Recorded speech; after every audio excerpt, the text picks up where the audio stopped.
पिछले एपिसोड में हमने जाना कि कैसे विदेशी आक्रांताओं ने भारत की सनातन संस्कृति को अपमानित करने के लिए हमारे मंदिरों को तोड़ा।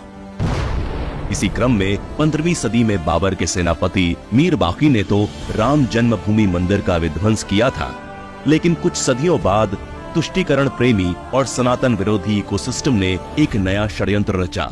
उन्होंने भगवान राम के अस्तित्व पर ही सवाल उठा दिया।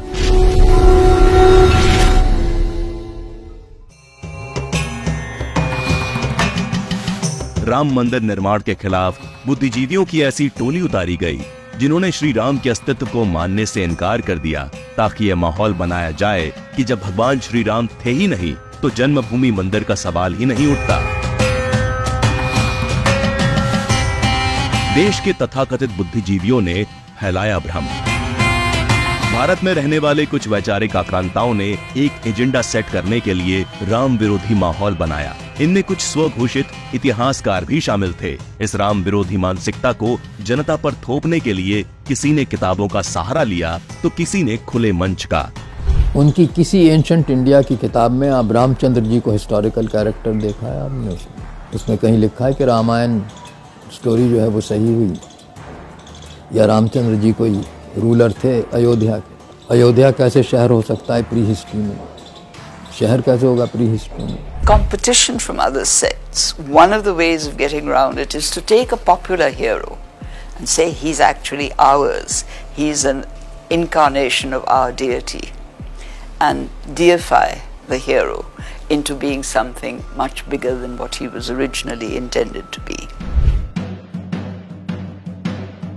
इतना ही नहीं, इसी इकोसिस्टम से जुड़े कुछ लोग कोर्ट तक में बयान देने पहुंच गए। वामपंथी इतिहासकार सुशील श्रीवास्तव ने माननीय न्यायाधीश के आगे कबूला की साक्ष्य के तौर पर पेश की गई उनकी किताब में संदर्भ के तौर पर दिए गए पुस्तकों का जिक्र उन्होंने उन पुस्तकों को बिना पढ़े ही कर दिया है। जेएनयू की इतिहास की प्रोफेसर सुप्रिया वर्मा ने ये स्वीकारा कि खुदाई से जुड़ी रडार सर्वे की रिपोर्ट को पढ़े बिना ही उन्होंने गलत होने की गवाही दे दी थी।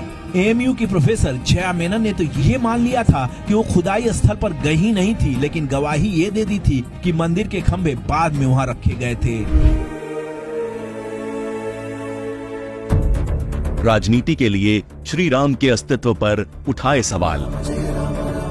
इस षड्यंत्र के मुख्य सूत्रधार थे वोट बैंक और तुष्टीकरण की राजनीतिक दुकान चलाने वाले नेता, जिनमें कांग्रेसियों का नाम सबसे ऊपर आता है। पूर्व कांग्रेस अध्यक्ष राहुल गांधी, तमिलनाडु से कांग्रेस की महिला सांसद ज्योतिमणि, कांग्रेस नेता कुमार केतकर, मणिशंकर अय्यर जैसे कई नेता हैं जिन्होंने समय समय पर श्री राम के अस्तित्व पर प्रश्न उठाए।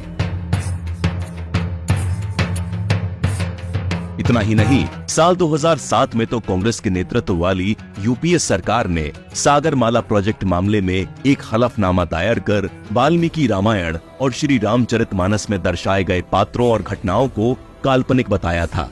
श्री राम जन्मभूमि केस के दौरान तत्कालीन कांग्रेस नेता कपिल सिब्बल ने कोर्ट में भी ऐसे कई सवाल उठाए थे। आज भी राजनीतिक तुष्टीकरण में लिप्त नेता समय समय पर श्री राम के अस्तित्व पर सवाल उठाते रहते हैं।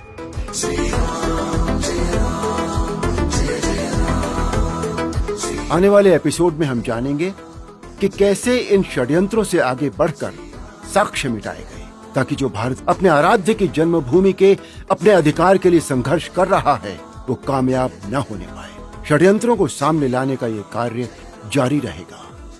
जय श्री राम। राम राम राम बोलो जय श्री राम।